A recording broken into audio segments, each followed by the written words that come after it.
सानिया ने जब से सुना है कि उसकी बचपन की सहेली सुमन उसके ही शहर में शिफ्ट हो गई, तब से सानिया बहुत बेचैन थी सहेली से मिलने को। लेकिन समय नहीं मिल रहा था। सास बिस्तर पर थी, घर को कोई देखने वाला नहीं था। लेकिन आज सानिया ने समय निकाला अपनी दोस्त से मिलने के लिए और उसके घर आ गया। सुमन, आज बड़े दिनों के बाद मैंने चाव से खाना खाया है। सच माँ की याद आ गई। वाह, तब तो हर रविवार तू मेरे घर आ जाया कर। मेरे पति 6 महीने के लिए कंपनी के काम से विदेश गए हैं। हम दोनों मिलकर खूब गप्पे लड़ाएंगे। मैं घर में बोर हो जाती हूँ। सुमन ने घर आई सहेली सानिया से हंसकर कहा, प्रत्येक रविवार को यहाँ आना नामुमकिन है। खैर, पहले एक बात बता, ये बूढ़ी मेड जो तेरे घर खाना बनाती है, महीने का कितना लेती है? बहुत टेस्टी खाना बनाती है। मैं हाथ चाटते रह गई। उसको मेरे घर भी भेज देना। जो पैसे मांगेगी मैं दे दूंगी। मेरी सास पैरालाइज्ड है, बेचारी बिछावन से उठ नहीं पाती है। हर वक्त एक आदमी उसके पास चाहिए होता है। यदि खाने बनाने वाला कोई मिल जाती तो मुझे बहुत राहत होती। सानिया ने मन की बात सहेली को सुनाई। दोनों की बातें सुनकर बूढ़ी ने सकपकाते हुए सानिया के समीप आकर कहा, बेटी, मुझसे अधिक काम नहीं होता। इतना कर लेती हूँ, वही काफ़ी है। एक बूढ़ी विधवा को जीने के लिए पेट भरने से अधिक और क्या चाहिए? कोई बात नहीं अम्मा, आप मेरी सहेली के घर को बढ़िया से संभालते रहिए। मैं किसी को ढूंढ लूँगी।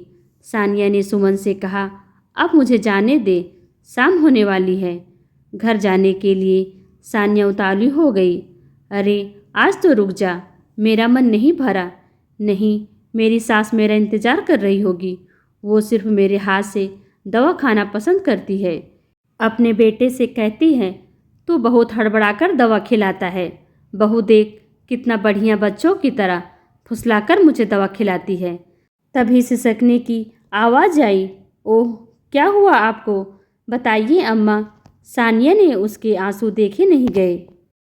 तुरंत बूढ़ी के पास जाकर उसने मधुरता से पूछा, कुछ नहीं बेटी, इन आंसुओं का क्या भरोसा, कब टपक पड़े। बूढ़ी ने आंसू पोंछते हुए जवाब दिया, अरे खड़ी होकर यहाँ नौटंकी क्यों करती हो?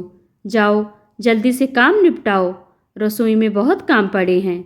सुमन आँख तरेरते हुए बूढ़ी पर बरस पड़ी। जाती हूँ बहू। बूढ़ी के मुंह से निकले अधूरे शब्द कान में पड़ते ही सानिया की आंखें फटी की फटी रह गई। प्रश्नवाचक दृष्टि लिए उसने सुमन को घूरते हुए पूछा, तुम्हारी सास है? परंतु तुमने कहा था। हे भगवान! सानिया के अप्रत्याशित सवाल से सुमन का सिर लाज के मारे लटक गया। वह बुत बन खड़ी रही। पति की माँ को तुमने नौकरानी बना डाला। मुझे तुझे अपनी सहेली कहने में शर्म आ रही है। मैं यहाँ अब एक मिनट नहीं रुक सकती। पता नहीं कि तुम इसी शहर में आई हो, सो बचपन की प्यारी सहेली से मिलने आ गई। छी, पति की अकूत दौलत ने तुम्हारे माँ बाप के दिए संस्कार को पोंछ डाला। तूने घर की बुजुर्ग को नौकर बना दिया। ये समय उनका काम करने का नहीं, आराम करने का है। काश सुमन, मैंने ये तेरा चेहरा देखा नहीं होता। अब माँ, आप मेरे साथ चलिए। वहाँ बेटी के अलावा आपको एक बहन भी बात करने के लिए मिल जाएगी। कहते हुए सानिया ने बूढ़ी की कलाई पकड़ते हुए सीधे बाहर दरवाजे की तरफ चल पड़ी। परंतु वहीं सामने हॉल की दीवार पर टंगी दिवंगत पति की तस्वीर पर नजर पड़ते ही बूढ़ी ठिठक गई।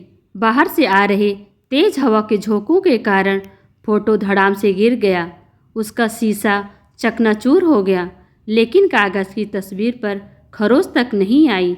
तस्वीर मानो पत्नी से गुहार लगा रही थी, प्रिय, मुझे भी अपने साथ ले चलो। इस घर में किसी को अब इसकी ज़रूरत नहीं है। बूढ़ी ने पति की तस्वीर को उठाकर सीने से लगाया और सानिया के साथ बेखौफ नए सफ़र के लिए निकल पड़ी। सानिया ने घर आकर उनको बस मान सम्मान नहीं, बल्कि एक बेटे बेटी का और बहन का प्यार भी मिला। सानिया और उसके पति की मासी बन गई। अब वो बहुत खुशी से रहती। कभी कभी सानिया की रसोई में मदद भी कर देती, लेकिन सानिया ने उनको सख्ती से मना कर रखा है कुछ भी करने से। ऐसे रिश्ते पाकर तो अम्मा धन्य हो गई। दोस्तों, ये कहानी आपको कैसी लगी कमेंट कर हमें ज़रूर बताएं। वीडियो को लाइक कर चैनल को सब्सक्राइब करना बिल्कुल भी ना भूलें। Thanks for watching.